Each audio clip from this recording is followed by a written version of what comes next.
मोहम्मद जुबैर साहब, हुकूमत पे काफ़ी तनकीद हुई है, बल्कि अब तो लोग ये कह रहे हैं कि लड़ाई के बाद जो मुक्का याद आए वो अपने मुंह पे मार लो, लेकिन ऐसी सिचुएशन मुझे नहीं लगता कि फिलहाल है। मोदी ने पाकिस्तान की एयर स्पेस इस्तेमाल की और जाके दुनिया में पाकिस्तान के खिलाफ प्रोपेगेंडा किया, लेकिन आज आखिरकार पाकिस्तान ने एक बोल्ड स्टेप लिया है कि भारत के लिए एयर स्पेस बंद कर दी जाएगी। लेकिन अभी जब मैं आपसे बात कर रहा हूं तो फिरदौस आशिक ऐवान के हवाले से एक खबर चल रही है कि उन्होंने गालिबन अभी ये कहा है कि इसमें बैनुल-अक़वामी कवानीन जो है वो आड़े आ जाते हैं। लेकिन अगर ये स्टेप हुकूमत ने लिया है तो कितना बोल्ड स्टेप है, और पाकिस्तान तहरीक इंसाफ के स्टेप को अपोजिशन कैसे सपोर्ट करती है या रिजेक्ट करती है, आपका मौक़िफ़ क्या है? पहले तो इमरान, मैं बिल्कुल कंफ्यूज हूँ कि हुकूमती स्पोक्स पर्सन है कौन, क्योंकि लास्ट वीक भी मैं फवाद चौधरी साहब के साथ एक प्रोग्राम में था और उस वक़्त जब वो आए थे तो उनको मुबारकबाद दी गई कि वो बन गए हैं स्पोक्स पर्सन। नदीम अफजल चंद होते थे स्पोक्स पर्सन, क्योंकि ये बहुत अहम है। चूँकि हम ये लाइव प्रोग्राम कर रहे हैं तो हमें, क्योंकि आज भी आप रेफ़र कर रहे हैं फवाद चौधरी साहब की ट्वीट का, तो क्वेश्चन ये है बड़ा सिंपल सा कि नदीम अफजल चंद अभी उस पोजीशन में हैं या नहीं है। कल उन्होंने मेरे प्रोग्राम में कहा कि मैं उस पोजीशन में अपॉइंटमेंट हो गई है, यहाँ बैठ के वो कह गए हैं, वो तो ये कह गए हैं। तो फिर ये क्या है, फवाद चौधरी वो कह रहे हैं कि 18-19 हम स्पोक्स पर्सन है मुख्तलिफ। अच्छा, 18-19 स्पोक्स पर्सन है। सो मास कंफ्यूजन होगी कि who is the only spokes person, because normally एक स्पोक्स पर्सन होता है जो गवर्नमेंट की पॉलिसी को बताता है, जो काबीना में होती है या प्राइम मिनिस्टर के हवाले से। इन एनी केस आपने बता दिया। विद रिगार्ड टू कश्मीर में देखें, हमने हमारा बिल्कुल तजाद है हुकूमत की पॉलिसी में। पहले चंद दिनों में जब ये इशू हुआ तो पार्लियामेंट में खड़े होके प्राइम मिनिस्टर ने ये कहा ऑपोजिशन की तरफ देखते हुए कि मैं क्या करूं, जंग पर चला जाऊं, विच मेंट एज इफ कि मैंने जंग पर तो नहीं जाना, और अगर आपने नहीं जाना तो आपने उस वक्त ऑप्शंस बताने थे कि 1 2 3 हमारे पास ऑप्शंस है। क्योंकि ये बड़ा अहम चीज़ है कि हम कौम को सही उस पर रखें, एक्सपेक्टेशंस उनकी रीजनेबल रखें कि हम उस हद तक लेके चले जाएं जहां हमने करना कुछ नहीं है। फिर कल जो उन्होंने तकरीर की उसमें उन्होंने कहा हम किसी हद तक जाएंगे। अब वो हद क्या है, हो सकता है बहुत सी ऐसी चीजें होती हैं, सिक्योरिटी, हाँ अब क्या लड़ेंगे, सिक्योरिटी रिलेटेड। अब फॉरेन मिनिस्टर ने ये कहा कि जंग ऑप्शन नहीं है, और कुछ ही है। उन्होंने सिक्योरिटी काउंसिल जाने से पहले ये कहा कि हमें कोई ज्यादा उम्मीदें नहीं रखनी चाहिए डिप्लोमेटिक फ्रंट पर। तो फिर हमारे पास ऑप्शंस हैं क्या, हम क्या करने जा रहे हैं? सर, एयर स्पेस बंद कौन सी आखिरी हद है? एयर स्पेस तो बंद नहीं की, एयर स्पेस तो बंद नहीं की जाती, उसमें हाथ पांव कांप रहे। अगर इंटरनेशनल कानून है तो जुलाई 16 तक क्यों बंद थी? जब फरवरी में एक इशू हुआ था तो हमने बंद की थी ना। तो अब कौन से इंटरनेशनल कोई नए कानून आ गए जिसके तहत हम अब बंद नहीं कर सकते? फवाद चौधरी साहब, बात आपने छेड़ी है, आपने आज बताया कौम को कि एयर स्पेस बंद करने का जो है वो फैसला कर रहे हैं, बल्कि आपने बाद में टेलीविजन चैनल को भी बताया, यार वह पे गालिबन में आपको सुन रहा था, आपने वहां पे इसको कंफर्म भी किया। तो व्हाट्स योर टेक? अभी फिरदौस आशिक ऐवान साहबा के हवाले से उनसे मंसूब एक मुख्तलिफ स्टेटमेंट चल रहा है।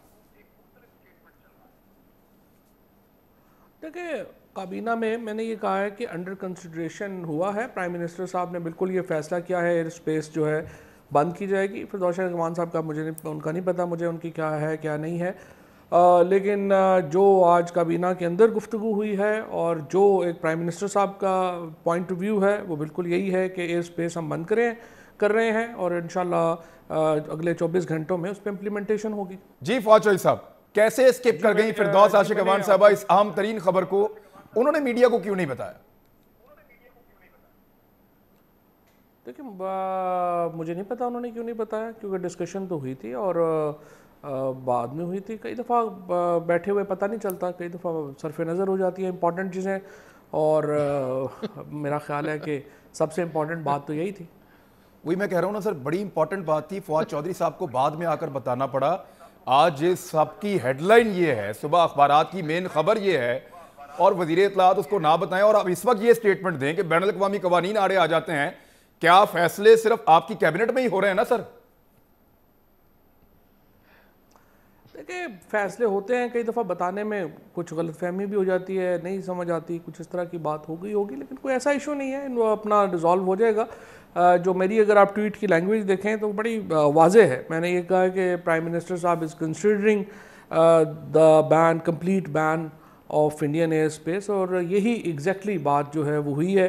प्राइम मिनिस्टर साहब ने कहा कि मैं तो पहले ही कह रहा था बंद कर दें, वो कह रहे थे कि उनको लीगल ओपिनियन थी कि ये शायद एक उस तरह से नहीं की जा सकती, इसके लिए कुछ लीगल स्टेप्स जो हैं वो लेने होते हैं, तो वो स्टेप्स ले लेंगे इंशाल्लाह ताला। और फिर हाँ जो है, देखिए मामला ये है कि हम ये बात तासुर जाना चाहिए कि हम हर वो काम करेंगे कि जो कश्मीरियों को लगे कि हम उनके साथ शाना बशाना खड़े हैं। अब उस काम के लिए हमें जिस हद तक जाना पड़ेगा हमें जाना चाहिए, और हम जाएंगे इंशाल्लाह ताला। ये जो देखिए पाकिस्तान ने, हमने पहले 3 जंगें लड़ी हैं कश्मीर के ऊपर, तो पाकिस्तान में तो कंसेंसस है, हम चौथी जंग भी लड़ लेंगे अगर हम पे इस तरह से मुसल्लत करेंगे आप। हमने क्या नहीं किया अमन के लिए, कंसेक्यूटिव गवर्नमेंट्स ने पाकिस्तान में, और हमने आकर के जो कहा आप 1 कदम बढ़ाएं, हम 2 कदम बढ़ाएंगे। हमने कहा कि आप तारीख से बाहर निकलिए, हाल में आइए, मुस्तकबिल में आइए, अरबों लोगों की यहाँ पे ज़िंदगियाँ मुलव्वस हैं, एक आदमी वहाँ पे बैठा हुआ है, वो समझ रहा है कि ये आपकी कमज़ोरी है। सो हमने तो एक तगड़ा पैगाम देना इंडिया को ज़रूरी है, हम उसकी ज़ुबान में बात करेंगे। अब अगर वो नहीं समझ रहे अपनी ज़ुबान को, और शरीफ आदमी को वो समझ रहे हैं कि शराफत की ज़ुबान को समझ रहे हैं कि ये जो है वो कमज़ोर है, तो हम कमज़ोर तो नहीं है जी। मोहम्मद उमैर साहब, कम से कम ताकत दिखानी तो शुरू की है सर, एयर स्पेस बंद कर देना जी आपके ख्याल में कितना इफेक्टिव हो सकता है भारत के लिए?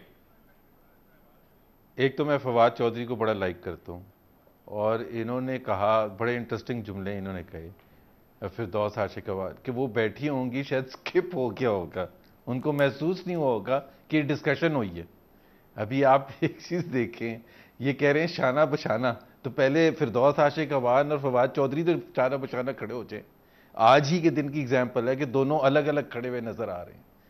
तो एक तो पहले, और ये और a serious note, and I am by the way fully supportive of what Fawad Chaudhry is saying, कि जी वो क्यों नहीं उन्होंने कवर किया, जाहिर है ये तो नहीं उसका जवाब दे सकते, ये तो फिरदौस साहिबा ही जवाब दे सकती हैं, बट ये इतनी इंपॉर्टेंट खबर है, रिवर्स तो नहीं हो गया बाद में को कवर करना, क्योंकि मीटिंग तो खत्म हो गई, फवाद चौधरी साहब तो मीटिंग के मिनट्स बता रहे थे।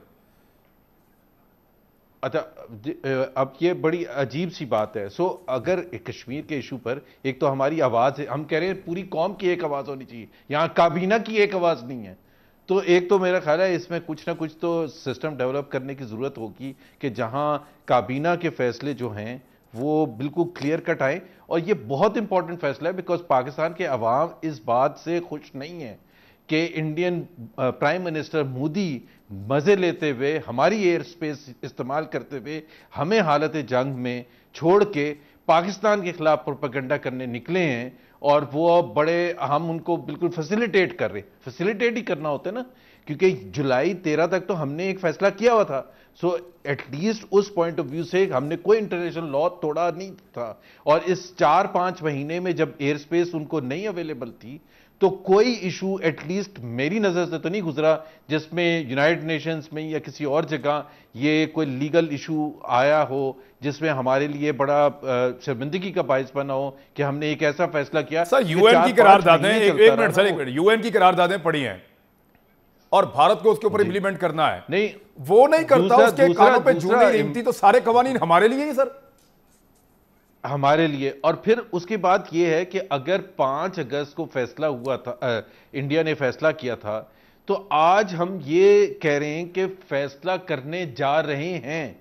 ये तो वो चीजें थी कि सेंसिटिविटी, अगर हमें 370 की जो रिवोक किया था उसकी अगर सेंसिटिविटी का हुकूमत को एहसास होता, तो मेरा ख्याल है one of the first few steps, because हमने तकलीफ पहुंचानी है ना इंडिया को, हमें हर्ट करना है इंडिया को, तो अभी तो वॉर की तो बात की बात है, पहले तो हम डिप्लोमेटिक फ्रंट पर और ऐसी चीजों में जहां हम इंडिया के लिए मुश्किलात पैदा कर सकते हैं, वो तो हमें अर्लीस्ट पीरियड में स्टेप्स लेने चाहिए थे। इसी तरह से मैं ये जो ट्रेड के हवाले से है, जो अफगानिस्तान के ट्रक्स वगैरह के हवाले से, उस पर भी मुझे अभी तक समझ नहीं आई है कि पाकिस्तान की हुकूमत की पॉलिसी क्या है।